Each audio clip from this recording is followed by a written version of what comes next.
Hello, and welcome to another Hip Historian Virtual Happy Hour Tour. My name is Brenda Holt, and I am with AARP Arizona. We are the nation's largest nonprofit, nonpartisan organization dedicated to empowering people 50 and older to choose how they live as they age. And with a nationwide presence of nearly 38 million members across the nation and approximately 900,000 right here in Arizona, we work to strengthen communities and we advocate for what matters most to families, such as health security, financial stability, and personal fulfillment. During the month of September, we will raise the awareness and priority engagements of AARP's offering for older adults while helping workers stay competitive at work. AARP is a wise friend and fierce defender of older workers and has program offerings and resources that align with each of these consumer pillars. We are a wise friend in a rapidly changing job market. You can count on AARP to help you navigate your job search and career path and fight back against age bias. We are also a fierce defender. AARP is fighting to strengthen age discrimination laws, increase protections, and help companies across the country foster age-diverse workplaces that value experience. For more information and resources, please visit us at aarp.org/work or aarp.org/Arizona. Thank you again for attending today's session.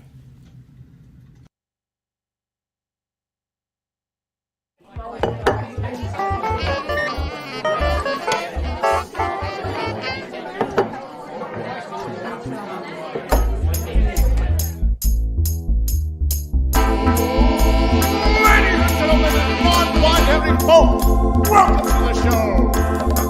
Get ready to meet your host for the night, Arizona's very own hip historian himself, Marshall Shore. Hello and good evening. I want to welcome you all to our Arizona History Happy Hour. I am so glad that you can make it this evening as we have another great show for you this evening. So I want to welcome all of you. Now, we are also going on to LinkedIn as we speak, which is kind of fun. So anyone who's watching out there in LinkedIn, hello, and thank you so much for watching. So we are here for Arizona History Happy Hour, and I am Marshall Shore, your host for the evening. And so, I want to welcome you to Arizona History Happy Hour on September 15th. Now, it's an exciting day for so many reasons. So back in 1929, the Arizona Corporation Commission signed off on the establishing of a new broadcasting station for Phoenix, a brand new station that was 1,000 watts, which was more than anything else in the state. And that was on top of the Hurd building. And that was what it opened up first as KAR, became eventually KTAR, and is still around today. It is also Toasted Cheese Day. Now, if any of you saw that photo and thought, well, that's a grilled cheese, it's actually a toasted cheese, which is when you make a grilled cheese in a toaster. You do it open face on toast, and then you just slam it together, thereby making a toasted cheese. It is also International Dot Day. Back in 2003, a gentleman wrote a book called The Dot about a young girl who complained she couldn't draw. And so her teacher said, well, just make a mark on the paper. And she made a dot. And it grew and grew. And so now it is something that teachers across the planet have been using to create, inspire, and help build self-confidence in their students. Now, it's also, I think there's a lot of information going on today. It is also International Google Day, because back in 1997, the name Google.com was registered. And we all know where that has led us. Everybody who has a Gmail uses Google Docs and all those things for all those co-working things. It all started back in 97. Now, it's also International Listening Day. Because, a lot of times, especially now that I think we're getting back together and being social again, I've noticed some people have forgotten how to listen. And so that's such a huge part of a conversation, is that sitting and listening. And it's a good day to then respond to that as well. It is also World Afro Day. It's a day where we celebrate natural, kinky, coiled, curly hair.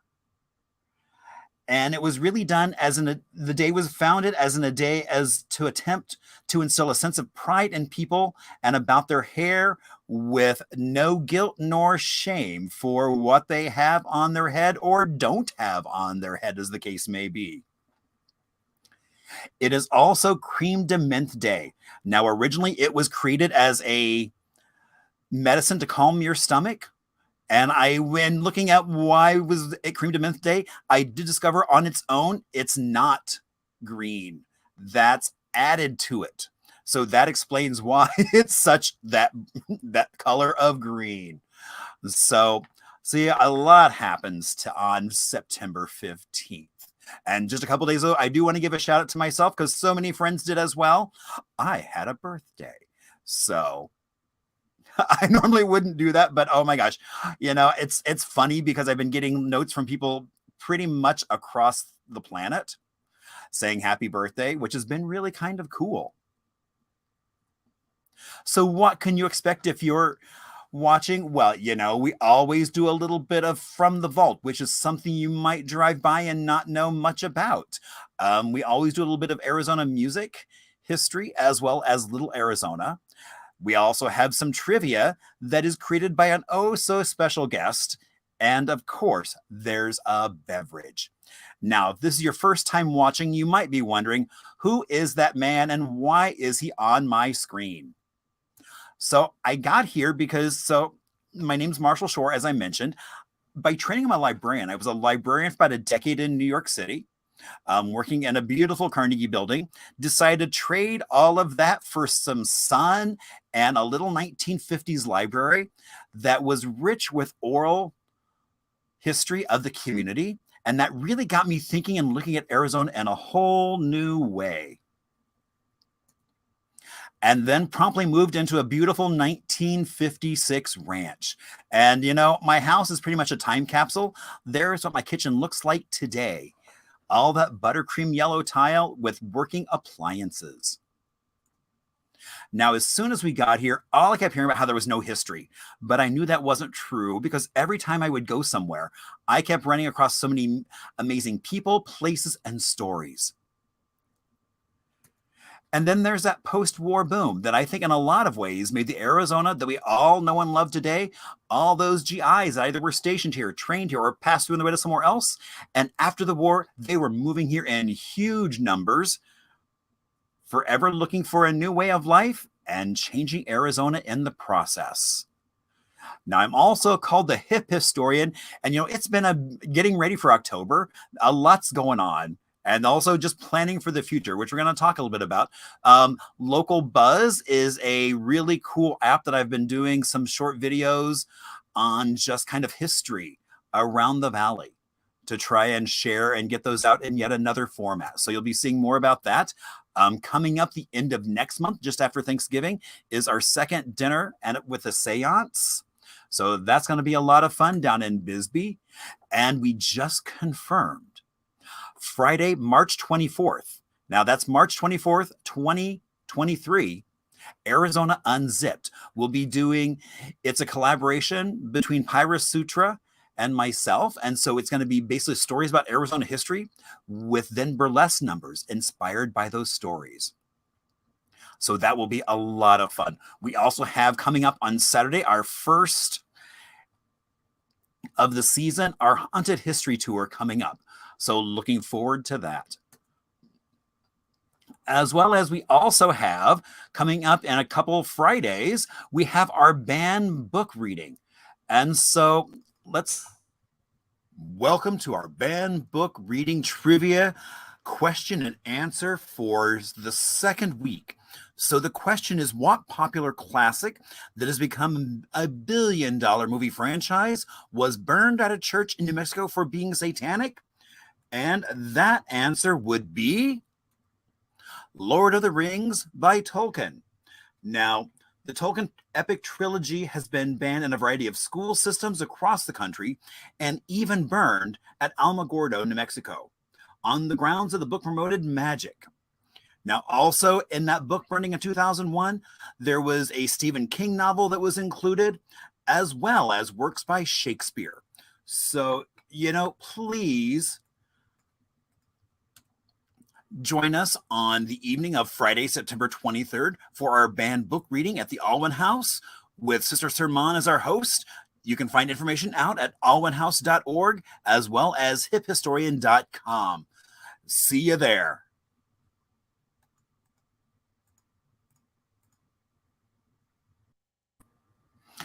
All right. So that's going to be an exciting night. Now, remember, I see many of you have found the chat, and thank you so much for those little happy birthday messages. And you can always reach out to me on Facebook, Instagram, email, and via my website, which actually I just got a little note from somebody who works on websites, and they said I had a really nice website. So, which was kind of really nice. All right. So now it would not be a happy hour without a beverage.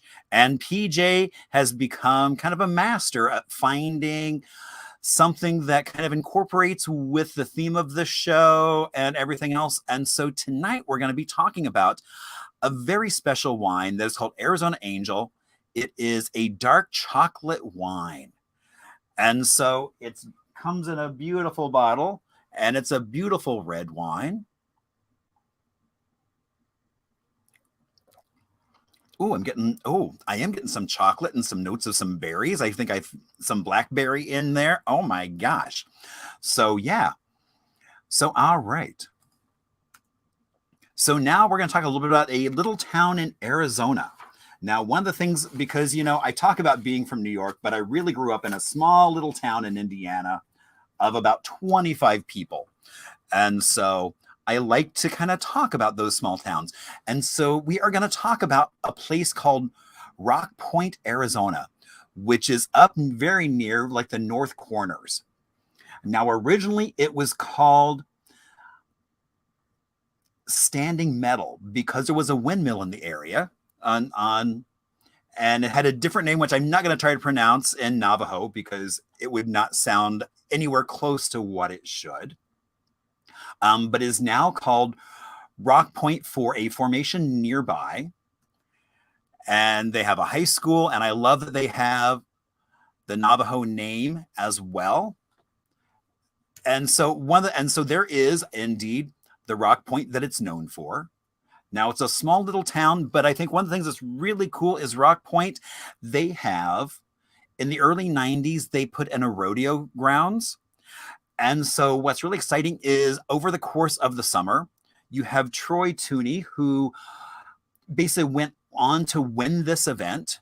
And then you also have Odessa Barlow, who with her Trusty Horse Journey is now looking at a national title. And all from this little town of Rock Point, Arizona. So, all right. So Arizona Tuesday Happy Hour, one of the things we always do is we always have a special guest on. And I'm so excited to do just that and bring on my friend Cece. Hello. Hi, Marshall. Happy birthday. Well, thank you. And how are you doing tonight? I'm doing great. I am also enjoying our chocolate wine. Indeed. So it's tasty, isn't it? Very much so. Uh-oh. It sounds like maybe it's going to be one of those nights. Yeah, I'm in my second glass. I'll be real. Very good. All right. So let's see. I know you did a little bio. So Cece, tell us a little bit about yourself. My name is Cece Marie, and I've been in Arizona, extended 8 years, and then I moved away for about 2, and I realized that I missed it and I loved it. I love Arizona. So I've been back almost 5 years. So I don't know. Does that qualify? Can I be an Arizonian now? Pretty much. If you call it home. Yeah. I mean, okay. You have, there was so many newbies running in. Yeah. Yeah. I always get, you haven't been here long enough. You can't be an Arizonian just yet. So I'm like, oh, okay. And then you always run into the ones that are like, I've been out here 25 years. I've been out here 30 years. And I'm like, okay, I'm not there yet. Yeah, But but they all started somewhere. we all started somewhere. That's true. So I'm working on Exactly. it. I'm working on my title. Very good. All right. Well, I know we've got some trivia. Yes. And so now what is unique about our trivia is that so what we'll do is they're all multiple choice. We will go through the questions and answers. We'll take a very brief Arizona music break and then come back and talk about the answers and why that's the answer. So now you can keep tabs. Now it'll be interesting because I have a feeling Anita's not on because I think they're on the East Coast right now, which is probably good because she didn't bring her notebook with her, I have a feeling. So she has a special notebook that she keeps all her trivia answers in. Oh my goodness. Yeah, I've got one friend who likes to keep sending me photos of his arm or his leg as he writes the answers on his leg. Now, some folks keep track of that in the chat. Again, whatever makes you happy, you go for it. If you want to do it in chocolate syrup on your arm and then when you're done, just lick it off, go for it. Okay, that's a new one.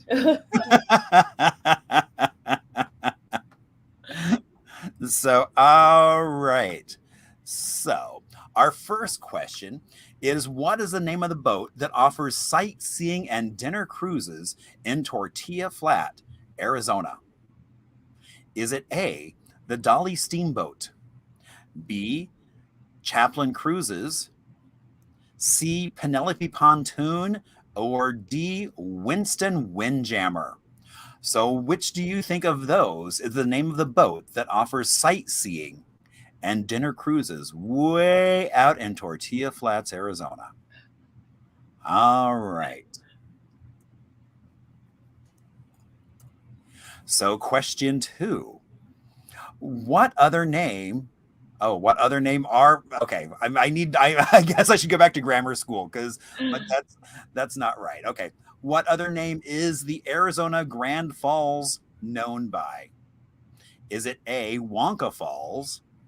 Is it B, Candy Mountain? C, Donofrio's Drop? Or D, Chocolate Falls?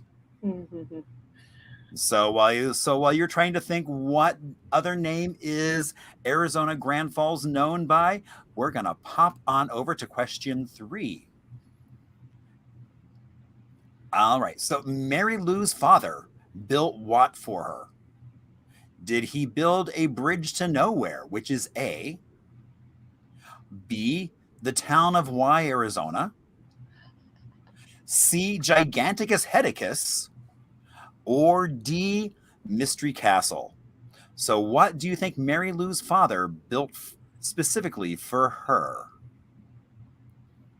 All right, question 4. The Superstition Mountain Museum has a famous white chapel. What is it called? A, the Billy Idol Church, B, the Elvis Chapel, C, the Dolly Chapel, or D, Mr. Las Vegas Chapel? All right. So moving on to that halfway point, here we are at question 5. Water activities that can be done on the Salt River. A, watch wild horses. B, hang out on the banks. C, kayaking. Or D, all of the above? All right, moving on to question 6. While spelunking in Arizona, what was discovered back in 1974? Was it A, the Titan Missile Silo, B, Kirchner Caverns, C, the lost city of Cibola, or D, an abandoned train tunnels? All right, so what do you think some folks found while they were spelunking in southern Arizona? All right, Tonto State Park is known for what landmark?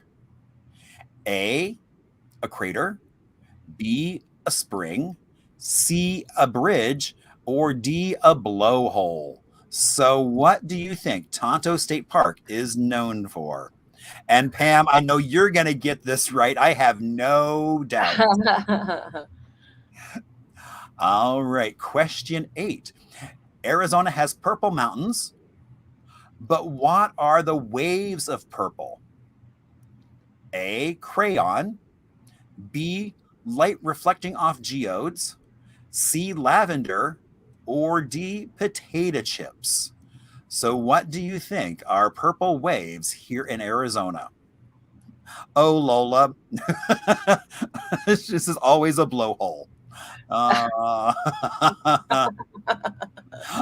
right, we're moving on to question 9. All right, where is the largest natural travertine bridge in the world? Is it in a state park? Is it in Yuma, which is B? Is it C, Lake Havasu? Or D, Gillespie? So where is the world's largest natural travertine bridge? All right. And our last and final question. What large watering hole and mountains first appear on an Arizona map back in 1865? Was that A, the Black Mountains, B, the White Mountains, C, the Santa Rita Mountains, or the D, the Estrella Mountains? So what mountain first shows up on a map back in 1865? Oh no, you just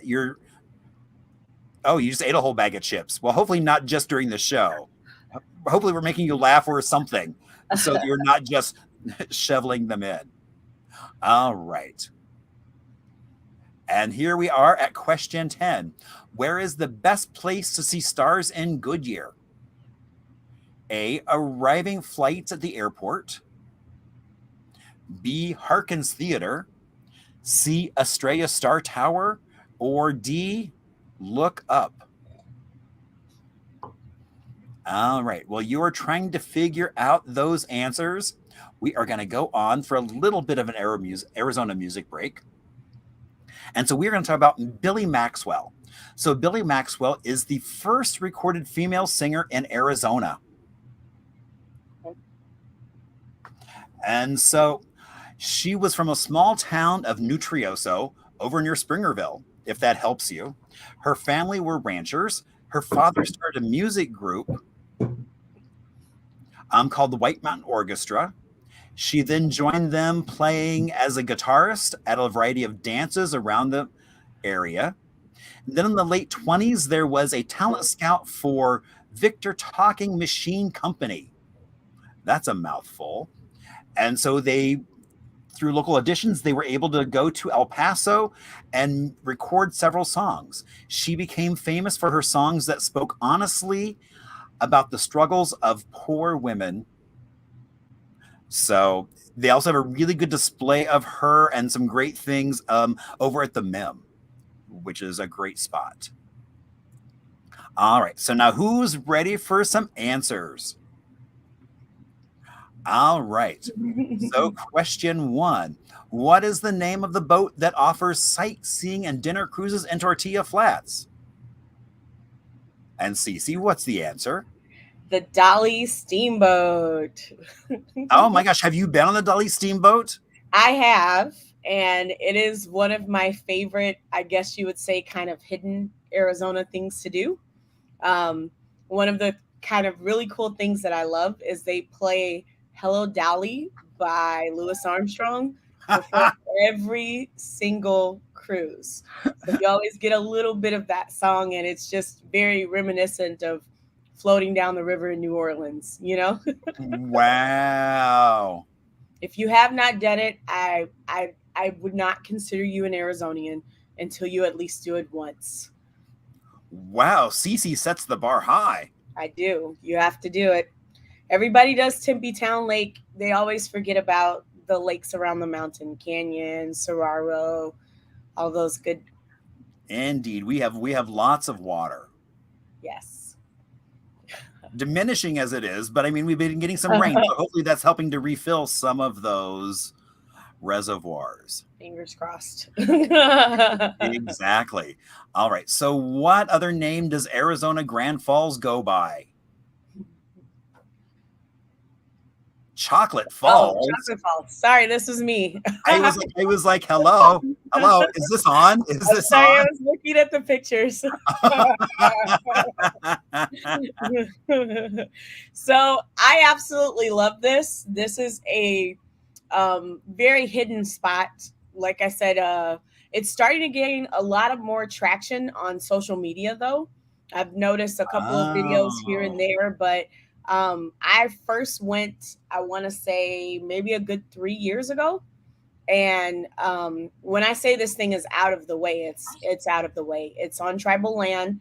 You're going to drive a couple of sketchy roads.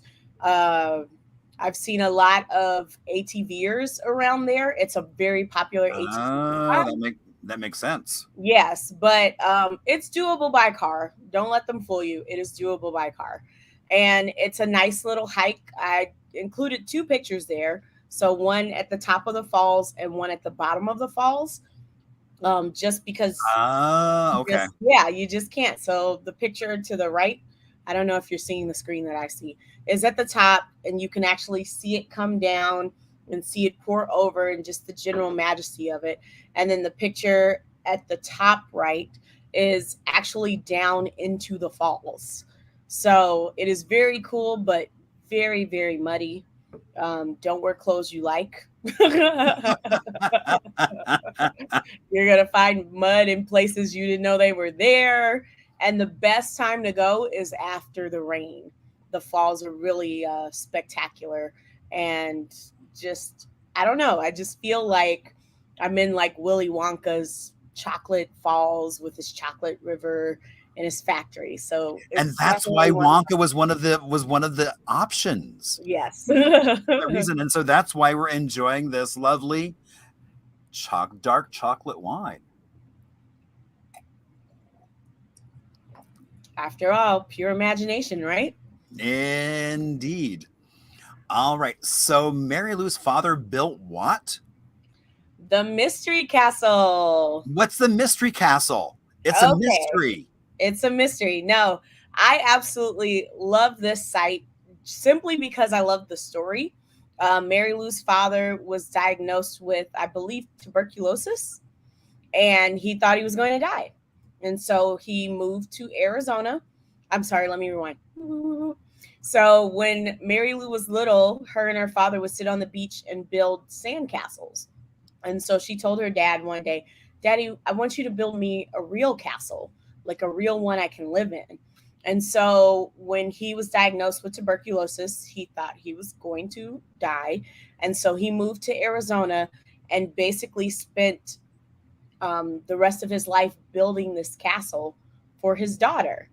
And it has all of these really cool kind of kitschy things in it. The picture I showed you of the view from the windows, I believe those windows are from one of the oldest schoolhouses, the one on the top right. One of the oldest schoolhouses in Arizona. He did a lot of bartering. He did a lot of work for materials. And so it's really cool because there's all this random stuff that this one man put together to build this castle on top of a mountain for his daughter. So as you can see from the top right picture, it's an excellent view over South Mountain. There's things underground, there's things overground, there's things on top, there's a tower. So if you have not seen this place, you really need to, because it is definitely an Arizona hidden gem. So the Mystery Castle. Indeed. And there's actually, and Mary Lou wrote a book about her experience years ago, as well as it was on the cover of Life magazine. Yes. Well, and you want to know a funny story? So I've been to the Mystery Castle maybe 3 or 4 times since I've been in Arizona. And I thought, let's just say this, I thought Mary Lou did not pass until 2011, I believe.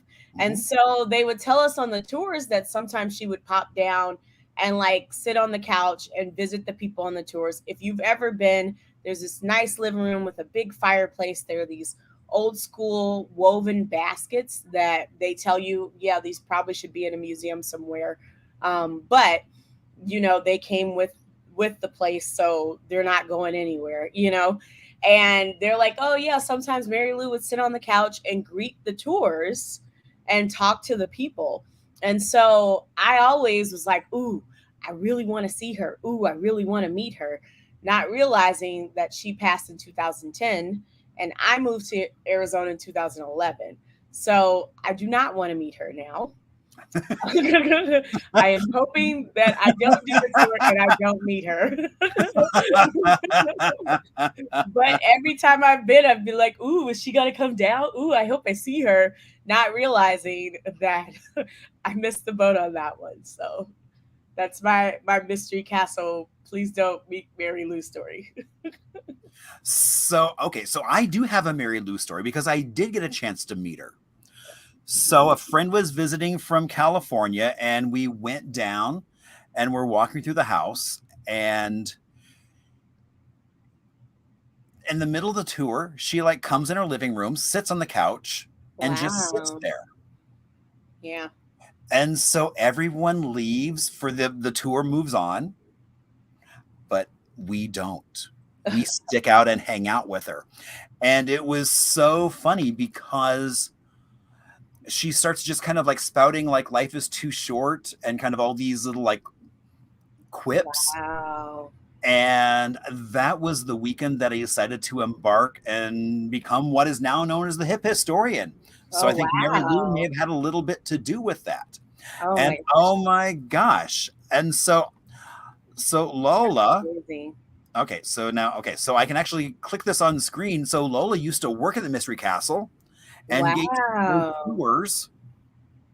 Oh, she started by cleaning. There was a lot to clean there. There were lots of things that together does. Yeah, that's a big job. My goodness. So, oh my gosh. So I would love to talk to you about that that sometime. Wow, that's amazing. Well, and I know there's a whole section of the house that is like basically off limits to visitors. And I'm so curious about it because there's so much stuff. There's so many things happening. Like if you haven't been there, you have to go. Just the sheer size of this thing, and I think that one man built it. And the creativity of him as well as, oh, okay, let me grab these windows. Okay, let's grab this. The picture with me in front of the one window, it's on the side of the house. And you're just like, who puts this really pretty, yellow glass window on the side of a house, So, yeah. Well, and I always tell people it's a great place to take kids to because there's so much to look and see and think about, well, where did it come from? And what could you do with things like that? So I just think it's kind of fun to, and Lola said she got paid $3 an hour. But she did get to see the living quarters. Okay, we will find a time to chat. Yeah, that would be, I am extremely interested because that was the view from the living room, like off to the side of the living room, the one that I shot. So I can only imagine the views from higher up. Right. Yeah. Cool. All right. So the Superstition Mountain Museum has a famous white chapel, and it's called what? The Elvis Chapel. in case you didn't quite get that with the little figure of Elvis in the corner. It's so random, and that's what I love it. What's even more random than a chapel at the base of a mountain in the middle of a desert with a statue of Elvis in the pulpit? So this museum is one of my favorites. Simply because it's so random.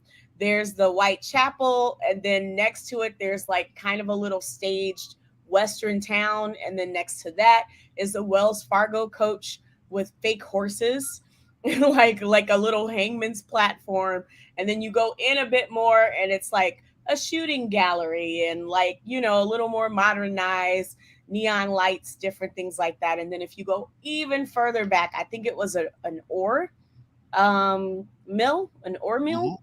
Yeah. And so some of the original equipment is still there. And it's just a crazy, kooky kind of stop on the road to Superstition Mountain.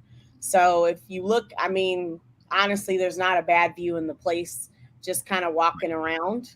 Yeah. And so if you also see, you cannot skateboard there. Please don't go there trying to skateboard.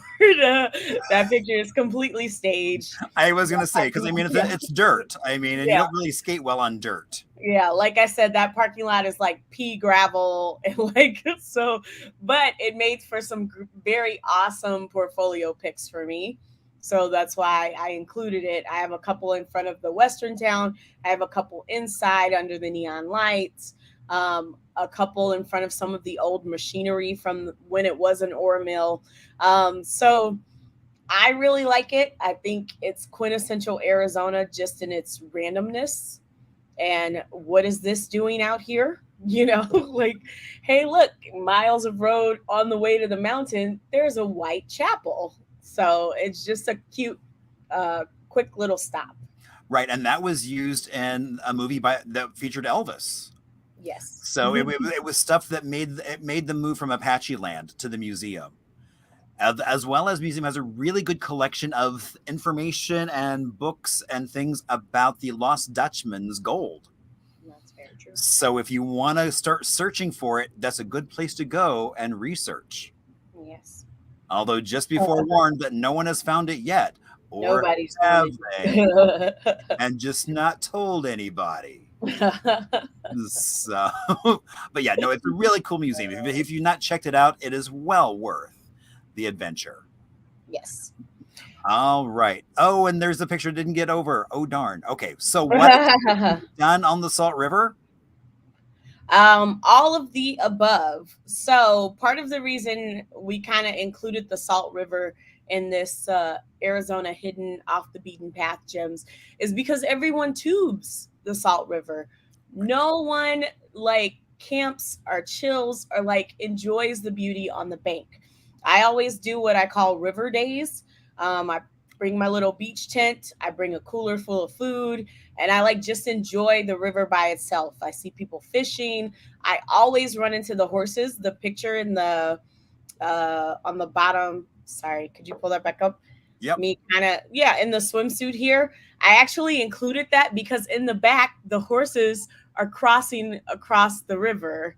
I always see them when I just kind of just park it and just enjoy the views. So that's why the Salt River is included. Everyone tubes down it. It's only known for tubing, but I think honestly, there's a lot more going on if you just sit and wait a while. Right. I mean, and there's so many different rock formations and all kinds of things. So yes. And it's beautiful. And then some parts of the river, the section where I was at, you can walk across it.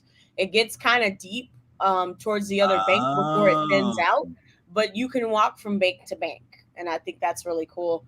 Please watch out for the current. Sometimes I do take a little float down to another beach and then walk back up. But on purpose or accidentally? A little of both. A little of both. But yeah, I absolutely love going there. I have like a collection of rocks because I always find really cool rocks in the river. And I don't think a lot of people know this, but there's a lot of gold in the river. You will see a lot of gold flecks. Yeah, not enough to like mine and get rich off of, but it makes for a cool, like, oh wow, the water's sparkling situation. Oh, nice. Yeah, so it's a nice place. I don't understand why people don't just sit and have a river day. And I also didn't realize the police are on horses out there. Yes. So yeah, but not the wild horses. No. Yeah, but the wild horses are hilarious. It is really awesome to kind of see them in their natural habitat kind of come through, and it's hilarious because one day I was kind of chilling on a beach tent eating some grapes and I heard noises and I like peeped around the side of my tent and one of the horses was just staring at me. He's like, "What are you doing?" And I was like, "What are you doing?" He's like, And hey, then you got he some food there. Give me some food. No, he kept walking, and then the rest of them came down, and they all got into the Oh, river and kind of drank a little bit, played a little bit, and walked on to the other side. And I was like, wow, that was really cool. So wow, that is. I hope my luck holds. Every time I've gone, I've seen the horses. I know a bunch of people that are not so lucky, but I think it's because I have a secret spot. So we'll see. Oh, maybe someday you'll take me to your secret spot. Fair enough. All It right. wouldn't be secret if I told everybody, though. Well, yeah, I'm not going to tell everybody because then it wouldn't be a secret, but you can take me. Okay, fair enough. All right. While spelunking, and such a fun word to say, spelunking Yes. in Arizona, what was discovered way back in 1974? Kirchner Caverns. So I wish I had better pictures for you guys, but they are so protective of Kirchner Caverns, and they say it's because of what happened to Carlsbad Caverns in California. Right. And so when you go, you have to suit up.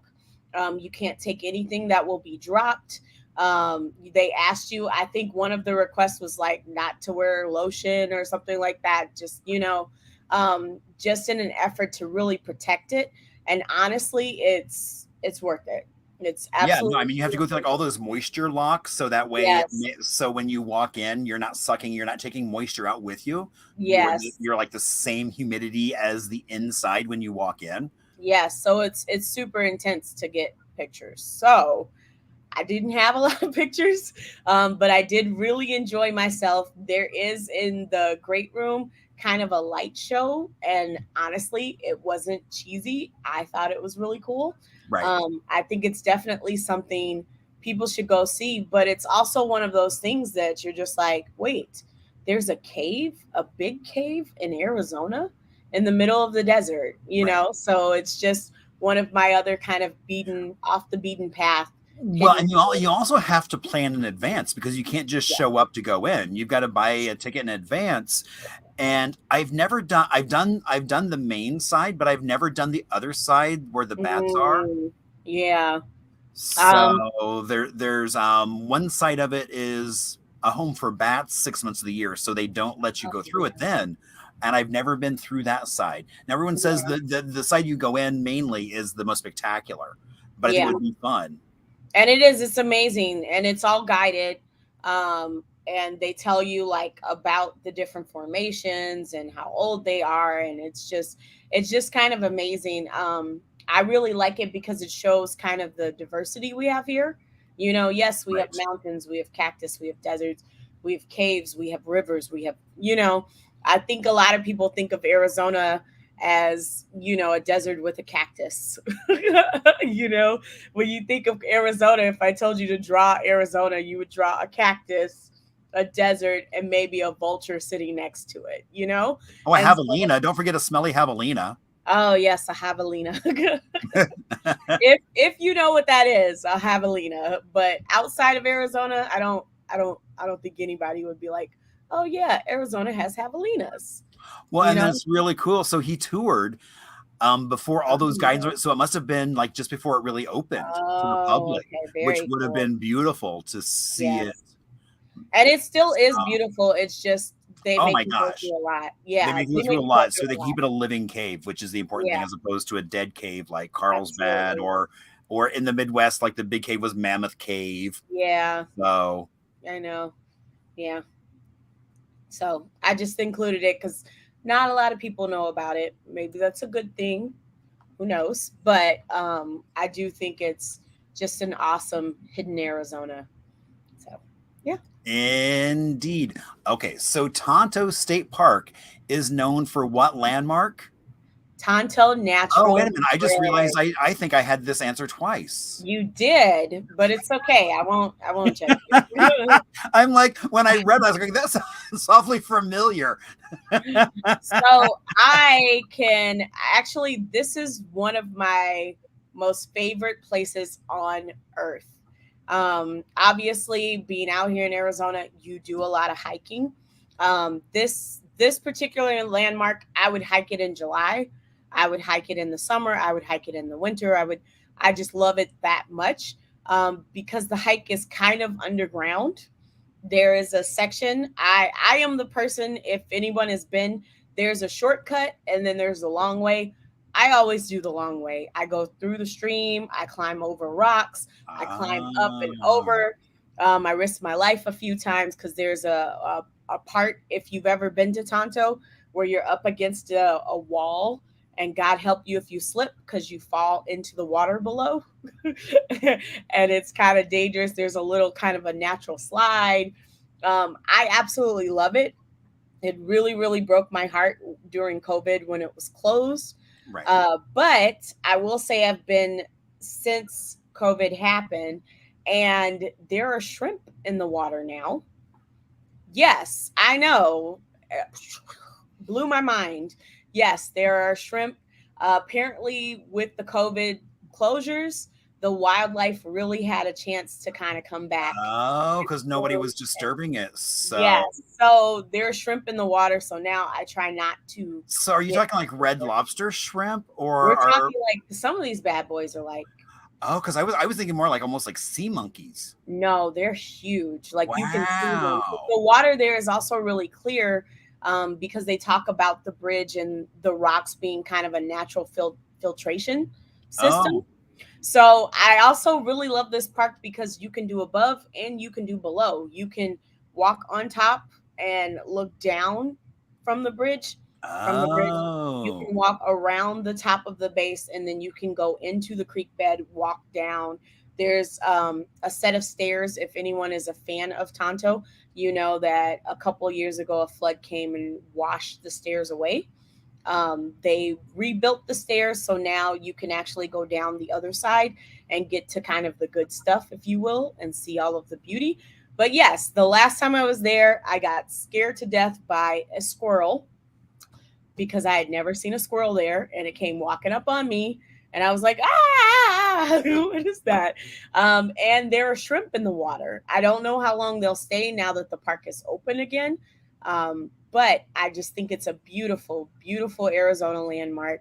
It is one of my favorite places, and I just love it. So Tonto Natural Bridge. Indeed. All right. So Arizona has purple mountains, but what are the waves of purple?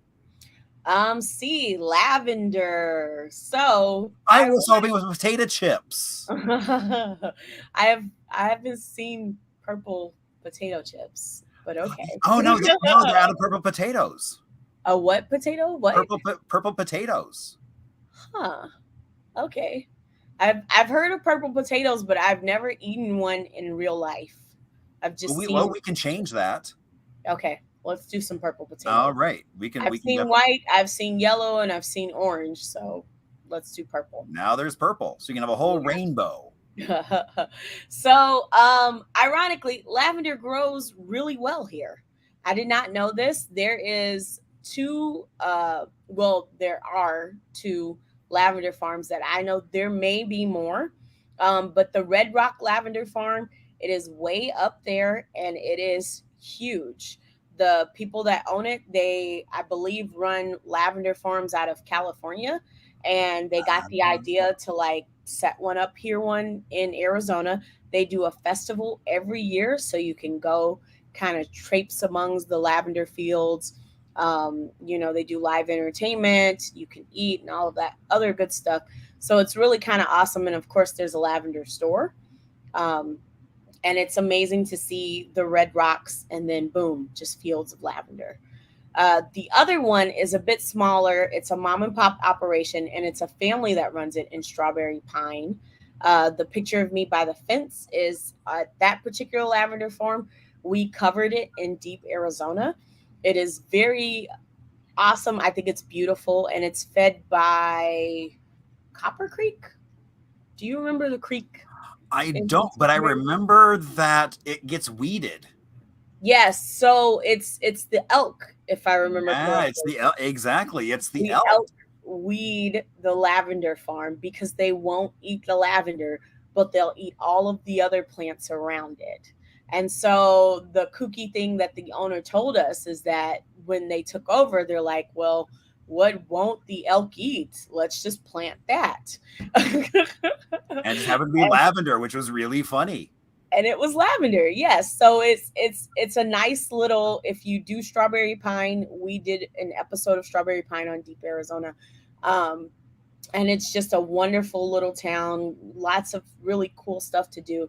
I think it's great little paradise to just kind of get away, and you have to do the strawberry pine lavender farm. It's just cute. The lavender farms, the Red Rock lavender farm, you can walk amongst the lavender. The strawberry pine one, they don't let you, but it's still just a beautiful view, nice shopping, nice little trip to do. So. And then Ender's talking about how there might be one in Oracle as well. Oh, okay. So there might be one we haven't been to yet. So yeah, maybe another. Well, I would love to see a few more, because I just think it's, like I said, off the beaten path. Who would ever think that there would be lavender fields in Arizona? Well, I mean, we have mountains that grow grapes, very similar to Italy. So why, I mean, we've got so many different terrains here.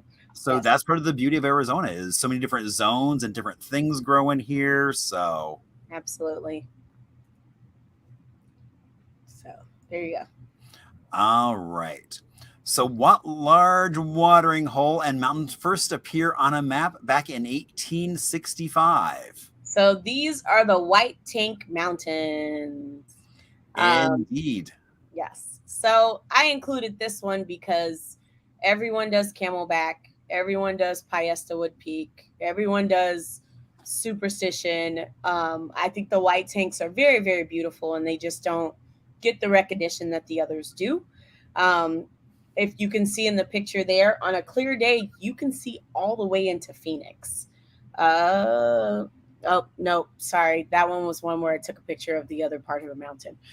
Sorry. But I mean, it's like, you've got the library that's out there that really fits into the landscape. Well, and that's the other thing that's kind of kooky and cool. There's a library at the base of the White Tank Mountains.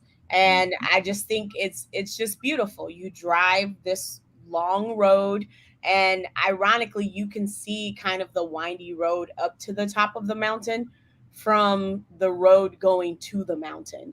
I like it also because it's an easy mountain. There are different levels of height, which I know, a lot of other mountains have, but I had my family out here in December, and everyone from my mom with, health problems to my 4-year-old nephew was able to do the waterfall hike and enjoy themselves. Okay. Yeah, so part of it is paved. It gets a little rockier as you go further up. And then there's a waterfall at the end of it, which how many places can say that? And then I actually have a funny story. So the picture of me, I'm actually climbing. If you ever been to White Tanks, you get to a point where if it's flowing, then the water is good. You're going to start to hit water, and then you can actually kind of wade through the water. It usually doesn't get past knee level, but you can wade through the water and then climb up a little more. And then there are tanks, like natural tanks, that the water kind of pours into. So it's essentially like a double waterfall. So one time I was hiking and we're climbing in the tanks, and when you get to the top of the tanks, they just look like puddles. It looks like the water's coming down one way, it hits kind of a catch here, and then it comes down the other way. So it just looked like puddles. We got up there, we took a couple of pictures. We're like, oh, this is really cool. We climbed down, and the ranger's waiting on the other side of the water for us. And he's like, those two tanks, one of them is 50 feet and the other one is 20 feet. And I was like, they look like puddles. So I'm so glad I did not step into the puddles. That would have been a unbelievable surprise to know that those tanks are that deep. So The water comes from higher up, it fills the tanks, and then it starts to pour over into the second waterfall and kind of puddle at the end of the trail. So it's a very cool mountain. I think it just doesn't get as much rep as the other ones. And that's why I included it on kind of the off the beaten path in Yeah, Arizona. no, I mean, I was looking to see, well, why was it called the White Tank Mountains? And it was actually because of the tanks that you were talking about. But they were saying how it was originally a huge stop for stagecoaches and horses back in the late 1800s. And Wow. there was a really big tank. Yes. And so that in like the late 1800s, there was a huge rainstorm and it basically blew it out. Wow. The original tank, they're even quite sure where it was. Wow. There's like Okay. nothing left of it. And Yeah. so that was kind of cool that there's still those smaller ones that allude to the name, but not the really big one that actually gave it its name. Yeah. Wow. That's cool. All right. So where is the best place to see stars in Goodyear? The Estrella Star Tower. Sorry, the wine's getting to me. So this guy is a newer addition, and I think a lot of people would be like, that's not old school Arizona. It's not this. It's only been around a couple of years, but I think it's a really cool site. It was built as part of the community up by Australia Mountain, and for those of you that don't know, Australia Mountain has two huge man-made lakes, kind of built on the backside of the mountain. They started building houses around and setting the community up. And I really love this thing. There's a quote on the side of it from Dr. Sky. Those of you that are Arizonians, surely you know Dr. Sky. And it is a mixture of like steel and rock. The picture sorry, can you pop the pictures back up? Thank you. The picture where you can kind of see the water and the road, it's all man-made. This is at the base of this thing. So you can imagine the view you can see from the top. I was trying to find one of my pictures at the top, but I'll be honest with you. Usually if I make it to the top, I'm enjoying the view. I'm not taking pictures. But it's a 360 view. So literally full circle, you can see all the way down, into Phoenix and further out into Buckeye. And this thing glows at night, and it's a gentle glow. It glows and it's like moving stars. So I tried to find a really good picture. The base of it's just beautiful. It's just a nice, beautiful, random thing in the middle of this road with nothing else there on the way to this community that is just a great place to stargaze and a great place to go and just look out in the daytime. And so that's why I included it, because no one really knows about it. I'm a West Valley girl, and so I think it's a nice little West Valley attraction off the beaten path. Indeed. Well, I always like to end with asking people, how did they do? And so I'm intrigued because I have a feeling there were probably higher scores than usual. Usually it's like if they get 3 out of 10, they're doing really good. Okay. So I'm intrigued to see how Sarah did this time. So that's always kind of the fun. But I always tell people that, it's not how many you got right or wrong, but look at the stories, the places maybe you didn't go to. Now that COVID, now that the world is opening up a little bit, things are starting to happen more, which is really kind of cool. So very true. And see, look, and Sarah got 6 out of 10, which is really good. Oh, okay, that is good. Yeah. So that's very cool. I'm impressed because a lot of these places, I just kind of polled a few people and not very many of them knew. So I was like, okay, these are the ones. So. Indeed. Well, Cece, thank you so much for coming on and sharing some of your hidden gems. I know you still have some more that you're not really talking about, but that's true. but I'll get to those places later. Yeah. Fair enough. All right. Well, have a great rest of your evening, and I will talk to you soon. Okay. Thank you. Thank you, everybody. Oh my gosh, that was so much fun. We have so much fun when we go on little adventures like that. Now, From the Vault, I was gonna, we had talked about, Cece and I talked about maybe including Saguaro Ranch, which is famous for its peacocks. And I thought it might be kind of fun to talk about a place out in Chandler, which is crust pizza. Now, in itself, it's not that, I guess, it's good pizza. You can go there, you can have a bite to drink, you can have a bite, you can have something to eat. But if you go to the bathroom and you make a wrong turn and you press on a freezer door and pull, you suddenly make your way into a space called the Ostrich, which is kind of a hidden neo-speakeasy. And one of the things I love is the fact that and actually we can make that picture bigger. Oh, and actually we can do that so it gets even a little bit bigger. You can see there's a headless ostrich in the background. And so that really alludes to back in the day when Dr. Chandler founded Chandler. Now, he was an engineer, a veterinarian, and obviously a ostrich rancher. Now, he tried to cash in on the early kind of hat craze where everybody was wearing ostrich feathers in their hats. And so he had a herd, as well as a handful of other folks got herds. And so it was all well and good until people started really stop wearing outrageous hats. And then the bottom fell out of the market. So ostrich feathers no longer became as important. But they are an important piece to Chandler history. And so that's why I think it's really cool that you can go visit a place called the Ostrich and even see a little ostrich hanging out. Now, you can even attend the Ostrich Festival and then go hang out with the ostrich. So all kinds of fun things to do. So now you'll see why I always say, if you're watching this on Facebook, click on that little share button. You'll be so happy that you did. You'll be sharing all the fun secrets with your friends and quirky things and stories that they probably aren't going to hear many other places. Now, next week, I'm excited because we're kind of alluding to what's coming in October. So we have Joey Bravo, and they have the Haunted Bisbee Ghost Tours, him and his wife. And I think we may also have Francine joining us, who wrote the book on Haunted Bisbee.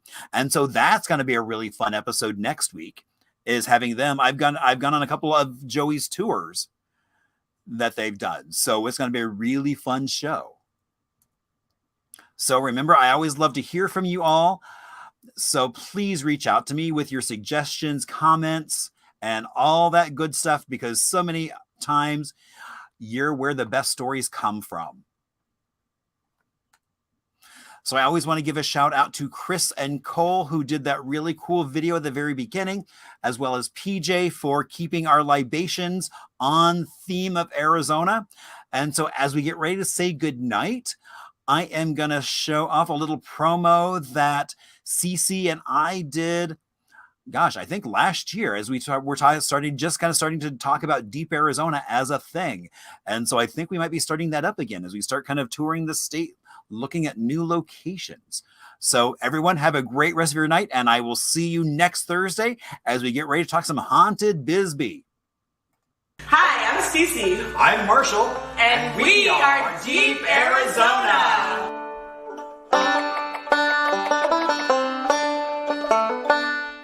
Hey, Cece. Hey, Marshall.